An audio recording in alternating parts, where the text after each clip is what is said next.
नमस्कार।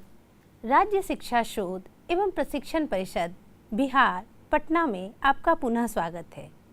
बच्चों, आज की कक्षा में हम कक्षा 12वीं की विषय हिंदी के गद्य खंड के पाठ संख्या 5 जो कि रोज नामक कहानी है और जिसके कहानीकार हैं अज्ञे, सच्चिदानंद, हीरानंद, वात्स्यायन अज्ञे। इनकी कहानी को हमने पढ़ लिया है और आज की कक्षा में हम कुछ महत्वपूर्ण बिंदुओं पर चर्चा करेंगे। साथ ही पाठ में आए हुए कुछ क्लिष्ट शब्दों को भी देखेंगे और पुनः प्रश्न उत्तर करके अपनी समझ को हमने कहाँ तक विकसित की है इसकी समझ बनाएंगे। पिछली 2 कक्षाओं में बच्चों हमने अज्ञे के जीवन परिचय, उनकी साहित्यिक परिचय को जाना, पुनः रोज कहानी का वाचन किया, कहानी के सारांश को जाना। आज की कक्षा हम कहानी के आगे की ओर चलते हैं, उसके कुछ महत्वपूर्ण बिंदुओं पर चर्चा करते हुए। आइए आप देखें। बच्चों, आपको स्क्रीन पर कुछ महत्वपूर्ण बिंदु दिखाई दे रहे होंगे। मैं एक एक करके प्रत्येक बिंदुओं पर चर्चा करूंगी। सबसे पहला और प्रमुख बिंदु है, रोज कहानी का अन्य नाम गैंग्रीन है। गैंग्रीन 1934 ईस्वी में लिखी गई थी। स्वयं अज्ञे ने इस कहानी का नाम बदला था। कारण क्या था? कारण स्पष्ट था कि गैंग्रीन भी एक कांटा से चुभने वाला रोग है जो रोज कहानी भी अगर हम पढ़ते हैं तो रोज कहानी में भी रोज रोज एक ही दिनचर्या को जी रही मालती के जीवन में भी एक कांटा कहीं ना कहीं चुभा हुआ था जो एक रोग बन चुका था। यही कारण है कि अज्ञे ने पहले नाम गैंग्रीन दिया, किंतु बाद में उसे प्रतीक अर्थ में रोज नाम रख दिया। 1934 में लिखी गई थी। अब आप अगले बिंदुओं को देखें। रोज का अर्थ होता है प्रतिदिन, और गैंग्रीन एक प्रकार का रोग है जो कांटा के चुभने से होता है। लेखक ने कहानी के माध्यम से यह दर्शाने का प्रयास भी किया है कि मालती के जीवन में भी एक गैंग्रीन था जो कि एक रोग का रूप धारण कर चुका था। अगले महत्वपूर्ण बिंदुओं पे हम देखते हैं पात्र। कहानी में कुल 4 पात्राएं हैं। मालती, लेखक स्वयं, डॉक्टर महेश्वर जो कि मालती के पति हैं, और टीटी जो मालती का पुत्र है। घर का वातावरण सूनापन, निरस्ता, प्रतिदिन एक दिनचर्या को लिए हुए था। शैली की अगर बात की जाए तो कहानी की जो शैली है वह उत्तम पुरुष शैली में है। मैं शैली में यानी कहानी लिखी गई है। लेखक मैं शब्दों का कहानी में बहुतायत जगह प्रयोग करते हैं। वे कहते हैं कि मैं मालती के घर जाता हूँ, मुझे मालती से मैंने कई प्रश्न किए, मैंने टीटी को देखा, मैंने मालती के जीवन को देखा। हर जगह मैं और मैंने जैसे शब्द आए हैं। लेखक ने स्वयं को वहाँ रखा है। इसीलिए कहानी की यदि शैली की बात की जाए तो यह उत्तम शैली में लिखी गई कहानी है। इसे आत्मकथात्मक भी कह सकते हैं कि वे अपनी बात कहते चले जाते हैं। आगे देखते हैं। भाषा। अगर भाषा की बात की जाए तो कहानी की भाषा पात्रानुकूल, सहज एवं सरल है। पात्रानुकूल इस संदर्भ में कि जब मालती बात करती है तो मेरा क्या है, मैं तो रोज ही ऐसे करती हूँ, ऐसे कई शब्द आए हैं। यानी कि सरल घरेलू जीवन की स्त्रियाँ जिन शब्दों में, जिन भाषाओं में बात करती हैं, मालती उसी भाषा में बोलती है। और लेखक ने मालती की भाषा को घरेलू जीवन, सामान्य मध्यवर्गीय भारतीय समाज के स्त्री जीवन की भाषा के रूप में रखा है। टीटी जो एक छोटा सा पुत्र है वह रोता रहता है। उसके कोई शब्द तो नहीं आते, मगर उसकी ध्वनि को लेखक ने हूँ करके कई जगह लिखा है। लेकिन आप देखेंगे कि भाषा संस्कृत निष्ठ शब्दावली लिए भी हुई है। वे कैसे? लेखक के संदर्भ में। चूँकि यह कहानी मनोवैज्ञानिक है, मन का विश्लेषण है इसमें, जब जब लेखक सोचते हैं, जब वो रात में छत पर सोते हैं, तारों की तरफ देखते हैं, दिन के सूनापन को महसूस करते हैं, जब वो प्राकृतिक वातावरण की बात करते हैं, जो चीड़ों पर चांदनी छिटकी हुई थी उसकी बात करते हैं, तब वहाँ उन्होंने बड़ी ही संस्कृत निष्ठ शब्दावली का प्रयोग किया है। बहुत ही क्लिष्ट शब्दाएँ हैं। तो कहानी की भाषा सरल भी है, सहज भी है और आवश्यकतानुसार संस्कृत निष्ठ भी है। आइए देखते हैं आगे। चरित्र प्रधान कहानी और मनोवैज्ञानिक कहानी है रोज। चरित्र किसका है? मालती का। मालती जो कि एक घरेलू स्त्री है, जो भारतीय समाज की घरेलू स्त्रियों का प्रतिनिधित्व करती है, तो उसके चरित्र को बखूबी अज्ञे ने उकेरा है अपनी लेखनी से।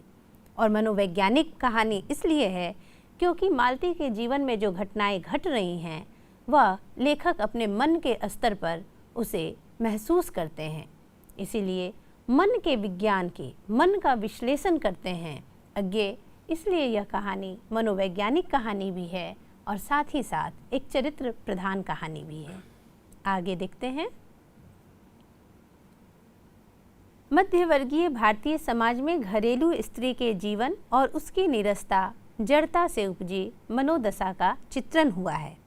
कहानी के मूलतः 6 तत्व होते हैं: कथावस्तु, कथानक, पात्र एवं चरित्र चित्रण, कथोपकथन अथवा संवाद, देश काल एवं वातावरण तथा भाषा शैली एवं उद्देश्य। बच्चों, इन 6 तत्वों पर रोज कहानी बखूबी खड़ी उतरती है। अगर सबसे पहला तत्व लें तो वह है कथावस्तु या कथानक। कथावस्तु, प्लॉट या कथानक यानी एक घरेलू स्त्री के जीवन को अज्ञे ने इस कहानी के माध्यम से उठाया है, जो भारतीय समाज का प्रतिनिधित्व करती है, पूरे एक वर्ग का। अगर उसके आगे बढ़ते हैं तो कथोपकथन या संवाद। कहानी एक के बाद एक संवाद से बढ़ती चली जाती है।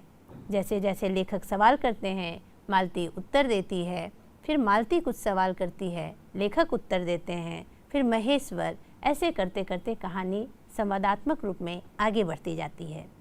अब पात्र एवं चरित्र चित्रण की बात करें तो कुल 4 पात्र आए हैं और उनका चरित्र चित्रण अज्ञे ने बखूबी किया है। पुनः हम भाषा शैली की अगर बात करें तो भाषा शैली भी पात्रानुकूल है। अभी मैंने बताया था, मालती की भाषा सहज घरेलू जीवन वाली भाषा है, घरेलू भाषा है, और लेखक की भाषा संस्कृत निष्ठ है। आगे जो 5वां तत्व है वह है वातावरण, देश काल एवं वातावरण। वातावरण की तो शुरुआत ही कहानी की वातावरण से हुई है कि दोपहर के समय में एक सन्नाटा सा मालती के आंगन में दिख पड़ता है और उसे लेखक महसूस करते हैं। तो बच्चों, आखिरी जो तत्व है वह है उद्देश्य। आखिर किस उद्देश्य से कहानी लिखी गई? उद्देश्य है एक घरेलू स्त्री के मनोदशा का वर्णन। लेखक ने यह बताने का प्रयास किया है कि कई ऐसे भी जीवन जी रहे हैं लोग जो निरस्ता में हैं, उबे हुए लोग हैं। उनके मन में जो घटनाएं घटती हैं, जो उनका जीवन है, उसे उन्होंने दिखाया है कि भारतीय समाज में घरेलू स्त्रियों का एक खास वर्ग है और उनका जीवन कैसे व्यतीत हो रहा है। तो बच्चों, हमने महत्वपूर्ण बिंदुओं को जान लिया है। अब कहानी में आए हुए कुछ कठिन शब्दों को देखते हैं। शब्द निधि के माध्यम से हम शब्दों को जानेंगे। निधि का अर्थ होता है खजाना और शब्दों का यहाँ खजाना है। पहला शब्द है इस खजाने का अकथ्य। अकथ्य का अर्थ होता है जिसे कहा न जा सके। अगला शब्द है अस्पृश्य। अस्पृश्य का अर्थ होता है न छूने योग्य। प्रकंपमय। प्रकंपमय का अर्थ होता है कांपता हुआ। विस्मय। विस्मय का अर्थ होता है अचरज। पूर्ववत। पूर्ववत का अर्थ होता है पहले की तरह। पूर्व यानी पहले और वत तरह, पूर्ववत पहले की तरह। भ्रातृत्व। भ्रातृत्व का अर्थ हुआ भाई भाई का रिश्ता। स्वेच्छा। स्वेच्छा। स्वेच्छा का अर्थ है अपनी इच्छा, स्व इच्छा। स्व यानी अपनी और इच्छा। स्वच्छंदता। स्वच्छंदता का अर्थ होता है अपने मन के अनुसार उन्मुख। उन्मुख का अर्थ होता है किसी चीज की ओर झुका हुआ। विस्मृति। विस्मृति का अर्थ है भूलना या विस्मरण। आगे देखते हैं। यंत्रवत। यंत्रवत शब्द भी मालती के लिए आया है और साथ ही साथ महेश्वर के लिए भी, क्योंकि महेश्वर का जीवन भी यंत्रवत हो चुका है और मालती का जीवन भी। यह यंत्रवत होता क्या है?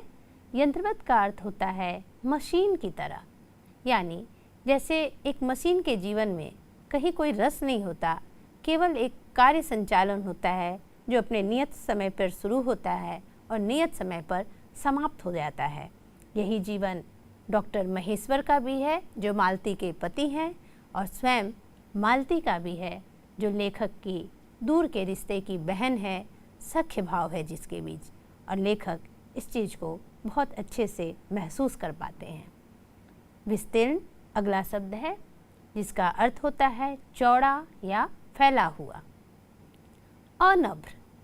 अनभ्र का अर्थ होता है बिना बादल का। चंद्रिका। चंद्रिका का अर्थ होता है चांदनी। मूक।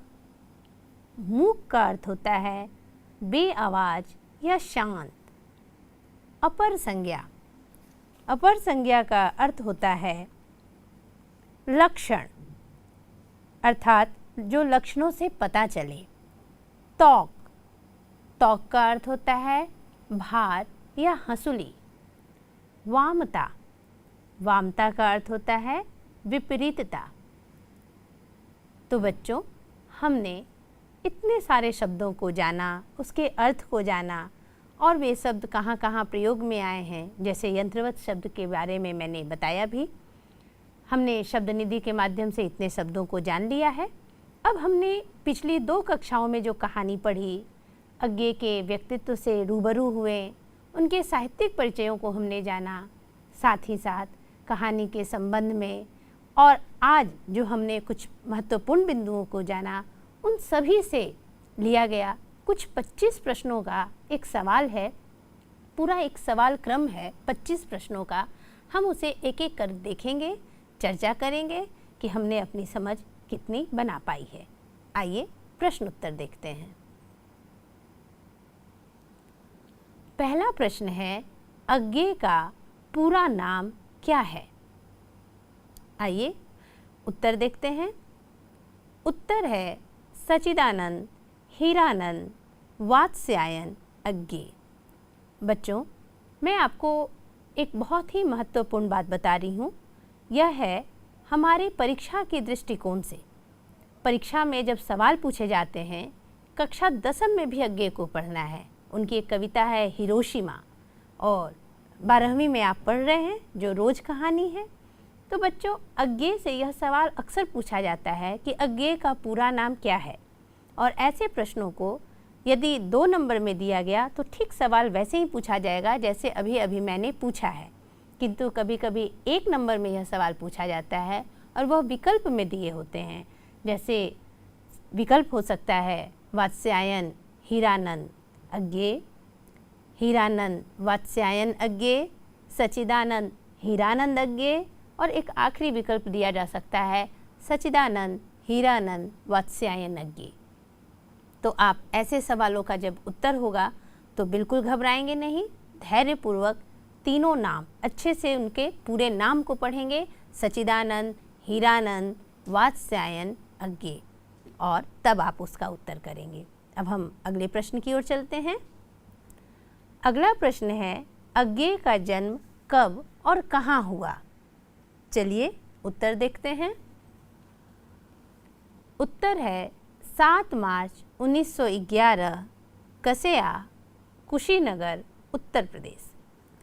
कसेया को कहीं कहीं कसेया भी लिखा रहता है और कसेया भी, तो दोनों सही है। हम कसेया भी मान सकते हैं, कसेया भी मान सकते हैं।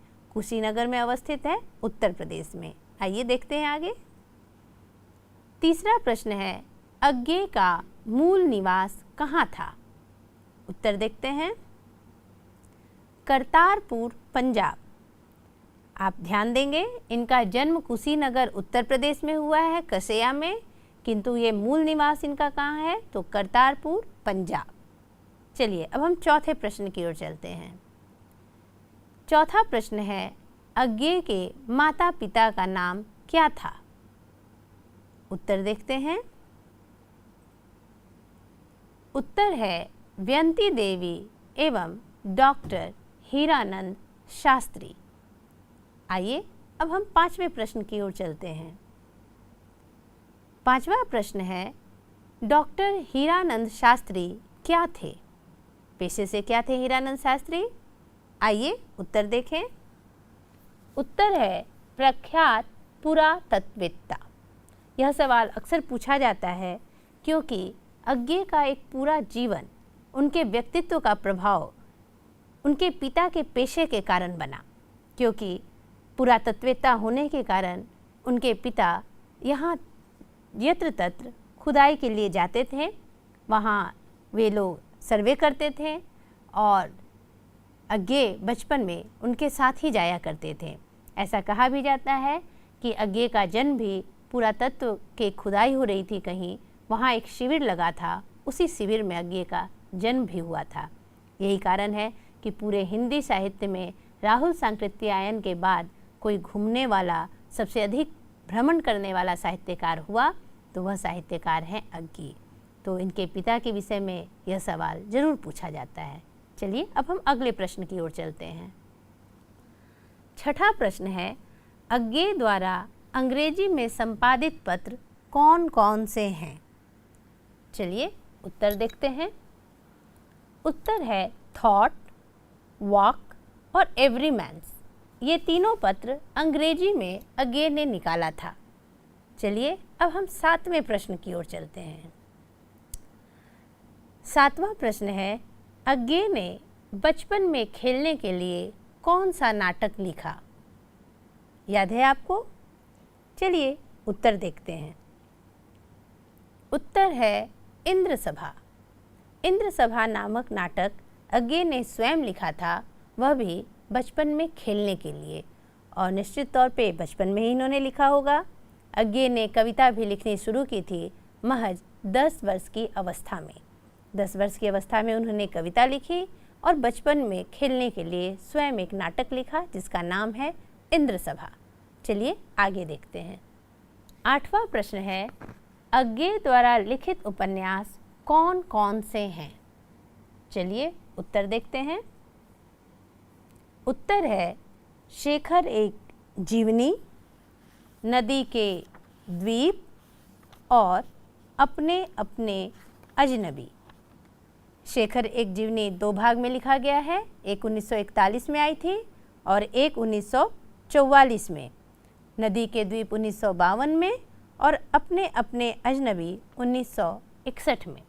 बच्चों, मैंने आपको परिचय में भी बताया था कि सिविल सर्विसेज में और साथ ही साथ विश्वविद्यालयों के, देश भर के विश्वविद्यालयों में, बल्कि मैं ये कहना चाहूँगी कि देश भर के विश्वविद्यालयों में, अधिकांश विश्वविद्यालयों में शेखर एक जीवनी जो उपन्यास है वह पाठ्यक्रम में शामिल है। आप सोच सकते हैं कि आखिर शेखर एक जीवनी उपन्यास में ऐसी क्या बात है कि वो अनेक विश्वविद्यालयों के पाठ्यक्रम में शामिल है। साथ ही साथ जो आप यूपीएससी की तैयारी करते हैं, बीपीएससी की तैयारी करते हैं, उसमें भी शामिल है। यह उपन्यास आपको जब भी अवसर मिले ज़रूर पढ़िएगा। चलिए आगे देखते हैं। 9वां प्रश्न है, अज्ञे ने सेना में नौकरी कब की? यह परिचय में हमने जाना था, आपको याद होगा। जी हाँ, बिल्कुल सही। सही जवाब है द्वितीय विश्व युद्ध के दौरान अज्ञे ने सेना में नौकरी की थी। चलिए अब हम 10वें प्रश्न की ओर चलते हैं। 10वां प्रश्न है, हिंदी कथा साहित्य में मनोवैज्ञानिक गहराई लाने का श्रेय किसे दिया जाता है? इस पर हमने चर्चा भी काफ़ी की है, आपको याद होगा। चलिए उत्तर देखते हैं। उत्तर है जैनेन्द्र कुमार और अज्ञे ने हिंदी कथा साहित्य में मनोवैज्ञानिक गहराई लाने का श्रेय जैनेन्द्र और अज्ञे को दिया जाता है। बच्चों, इलाचंद्र जोशी भी एक ऐसे कहानीकार रहे हैं जिन्हें इस श्रेणी में हम रखते हैं। कहानी 3 बिंदुओं पर पढ़ी जाती है। कहानी का विभाजन जो हुआ है तो ऐसा माना जाता है कि प्रेमचंद को केंद्र में रखा गया है और कहानियों को बताया गया है कि प्रेमचंद पूर्व की कहानियाँ, प्रेमचंद युगीन कहानियाँ और प्रेमचंदोत्तर कहानियाँ। तो प्रेमचंद के बाद की कहानियों में प्रेमचंद के समय आदर्श उन्मुखी यथार्थवाद की कहानियाँ होती थी, यानी जो आदर्श की ओर उन्मुख हैं वैसे यथार्थ की बात होती थी। बीच में प्रेमचंद के समय में यथार्थवादी, जो जरूरी नहीं कि आदर्श ही हो, लेकिन जो यथार्थ है उसकी बात होने लगी। लेकिन प्रेमचंद के बाद जब जैनेन्द्र, इलाचंद्र जोशी और अज्ञे आते हैं, उन्होंने केवल सामाजिक यथार्थ या व्यक्ति के यथार्थ की ही बात नहीं की, बल्कि उन्होंने मन में घटने वाली घटनाओं को भी कहानी के माध्यम से रखना शुरू किया कि एक व्यक्ति के मन में, उसके मस्तिष्क में जो घटनाएं घट रही हैं, जो उथल पुथल है, उसको भी उन्होंने अपनी वाणी दी। तो इसलिए मनोवैज्ञानिक गहराई लाने का श्रेय जैनेन्द्र और अज्ञे को दिया जाता है। साथ ही साथ इलाचंद्र जोशी भी इसी क्रम में आते हैं। आइए आगे देखते हैं। 11वां प्रश्न है, नई कहानी में किसकी अहम भूमिका है? नई कहानी क्या है?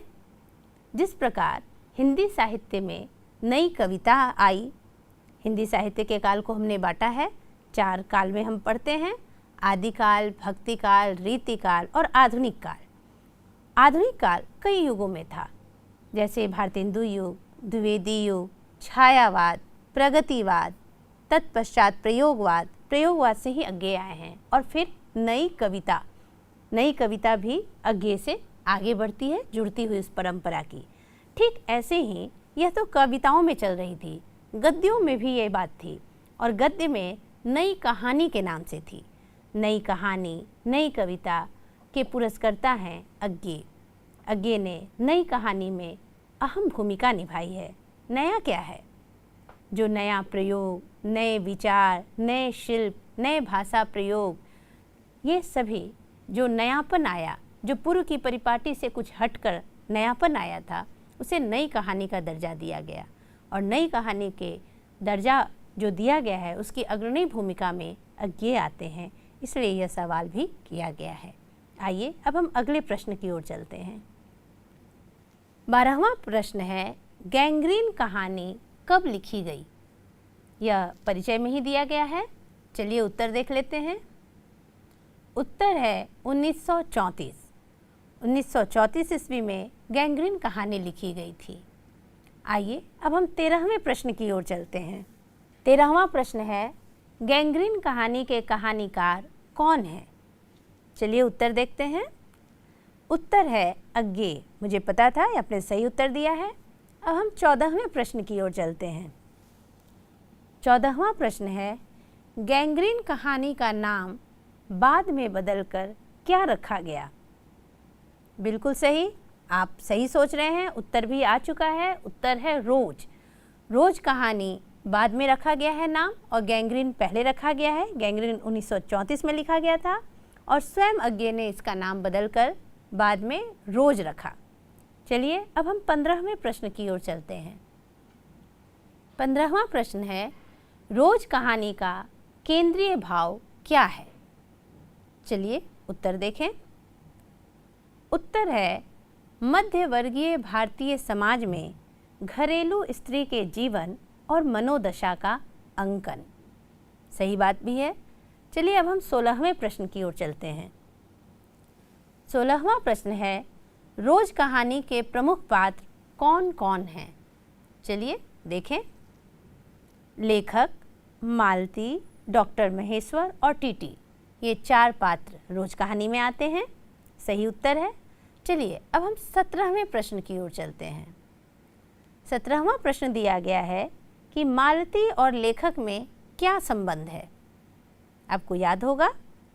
उत्तर है दूर के रिश्ते की बहन, जो सखी भी लगती थी। अब हम 18वें प्रश्न की ओर चलते हैं। 18वां प्रश्न है, मालती के विवाह के कितने वर्ष हुए थे? यह आवश्यक प्रश्न भी है। उत्तर है 2 वर्ष।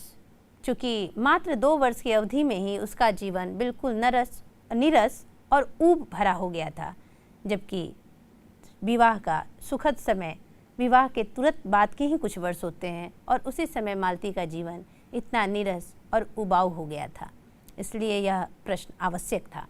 चलिए बच्चों, अब हम 19वें प्रश्न की ओर चलते हैं। 19वां प्रश्न है, मालती के पति क्या हैं? क्या है उनका पेशा? बिल्कुल सही जवाब। उत्तर है एक पहाड़ी गांव में सरकारी डिस्पेंसरी के डॉक्टर। 20वां प्रश्न है, रोज कहानी किस शैली में लिखी गई है? बहुत ही महत्वपूर्ण प्रश्न है, मैंने बताया भी था। उत्तर है उत्तम पुरुष शैली में। उत्तम पुरुष शैली या इसे मैं शैली भी कह सकते हैं। चलिए अब हम 21वें प्रश्न की ओर चलते हैं। 21वां प्रश्न है, अज्ञे को उनकी किस कृति के लिए ज्ञानपीठ पुरस्कार प्राप्त हुआ था? उत्तर है कितनी नाव में कितनी बार। चलिए अब हम 22वें प्रश्न की ओर चलते हैं।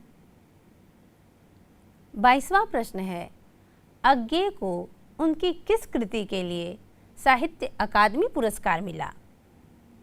उत्तर है आंगन के पार द्वार। 23वां प्रश्न क्या है, इसे भी देख लेते हैं। 23वां प्रश्न बहुत ही सीधा सा और ऐसा प्रश्न है जो अक्सर पूछा जाता है। रोज गद्य की कौन सी विधा है? क्या ये नाटक है, उपन्यास है, कविता है या कहानी है? बिल्कुल सही उत्तर। सही उत्तर है कहानी। रोज गद्य की कहानी विधा है।